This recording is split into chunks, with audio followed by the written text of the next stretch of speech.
Indeed, the goal of this program was to create Manchurian candidates, individuals who would go out and do whatever they had been programmed to do, including political assassinations, and who would remember nothing about their programming when their assignment was over. There is important and credible evidence that John Lennon's killer, Bobby Kennedy's killer, George Wallace's, and Ronald Reagan's would-be assassins were Manchurian candidates, victims of this kind of mind control. It seems, in fact, that after the fiasco of the murder of President Kennedy, which fooled only 20% of the population, the Manchurian candidate has become the method of choice used by these killers for removing those who get in their way. So what? So these monsters certainly have the capacity, the ability, the means to program people to kill themselves on an airplane full of people. The question is not can they? The question is did they?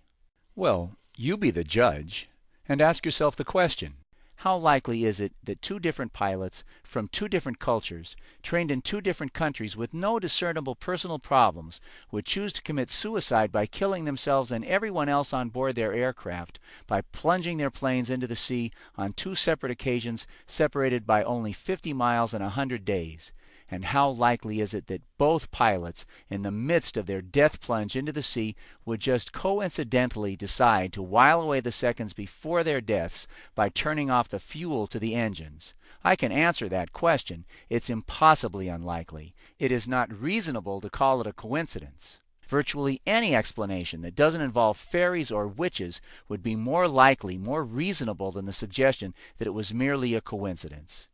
I mean, it's not like they teach you in pilot school that when committing murder-suicide with your plane and its passengers, don't forget to turn off the fuel valve just in case someone tries to stop you. But if they don't teach you in flight school, where do you go to learn these sort of sophisticated, cold-blooded, suicidal skills? Oh yeah.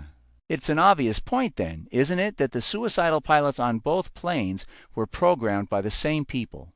We've identified their modus operandi. The fact of these two closed fuel valves on both aircrafts is the smoking gun. It's not only the killer's fingerprints, it's their signature.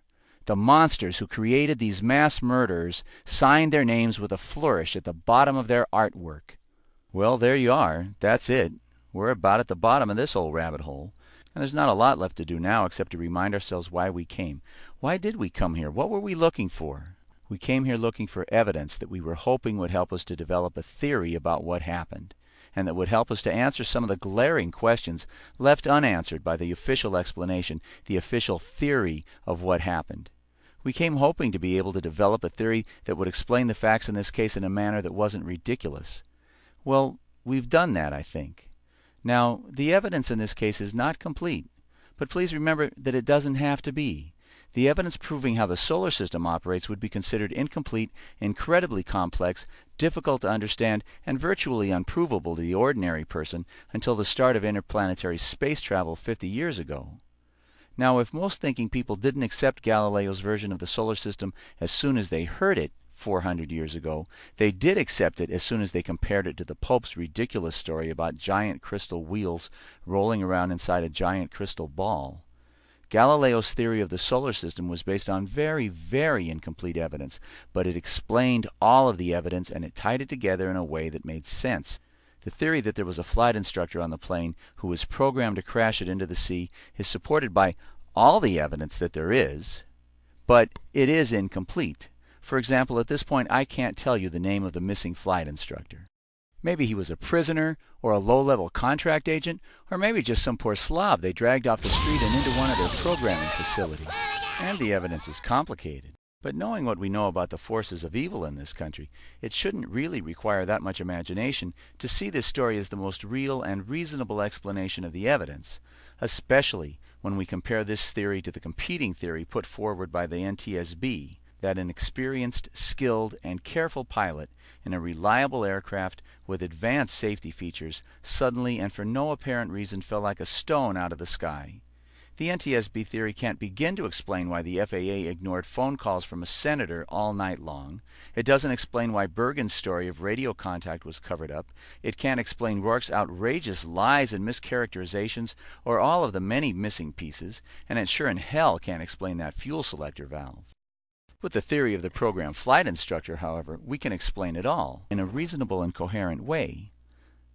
The plan was to commit the perfect crime, to grab the body of their Manchurian candidate, pull him out of the wreckage, and whisk him away, leaving no evidence of their crime. No one could ever possibly figure out how they did it.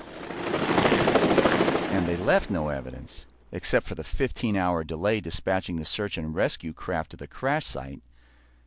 They must have let Georgie, Dick, and Rummy get involved, and as they have with the economy, energy, post-war Iraq, and Hurricane Katrina, they totally screwed it up. They let the plane sink, and then rather than go with Plan B and just let the flight instructor's body get recovered, they created this outrageous delay, without which this investigation would never have begun. The NTAP location was withheld from the Coast Guard and the Civil Air Patrol from 5 a.m. when it was available until the luggage began to wash up on the shore at 1 p.m. in order to give the bad guys time to recover the body of the flight instructor. Do you doubt me? They were out there. They were seen out there. Listen to this. Okay. Lieutenant Colonel Richard Stanley of the Civil Air Patrol, we appreciate your talking to us. If Kelly Tuthill is still standing by... Richard Stanley has been out searching the dry land areas of Martha's Vineyard since 7:30 a.m. He's now speaking at 12:15 a.m. Listen closely. In case the plane, in fact, had gone down. Go ahead. Go ahead. Going back to what you said you heard rumors of an NTAP west of... That's correct, yes. Yeah. I saw the Coast Guard out there. That's the only thing I had that would hint in that direction. Okay. Yeah, there are reports that there were radar contacts within a few miles west of the vineyard. Yeah, so you did see Coast Guard vessels out there searching? Not vessels, helicopters. Coast Guard helicopters? Yeah. Okay, very good. Okay? Okay, thank you, sir. Sure thing.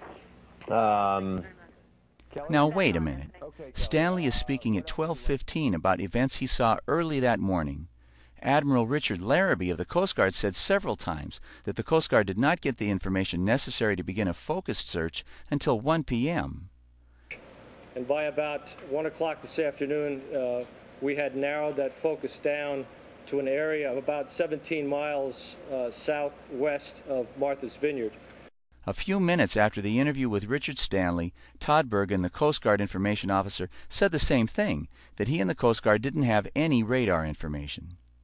And that's the last time the plane was heard from. That is correct. At approximately 2,500 feet, 10 miles offshore. That's my understanding. Like I said, as far as that radar location, I do not have that information. Officer, is there anything that I failed Remember at the Pentagon news conference, at about 1:30, Colonel Rourke insisted that despite the radar information, that they were not focusing on one area.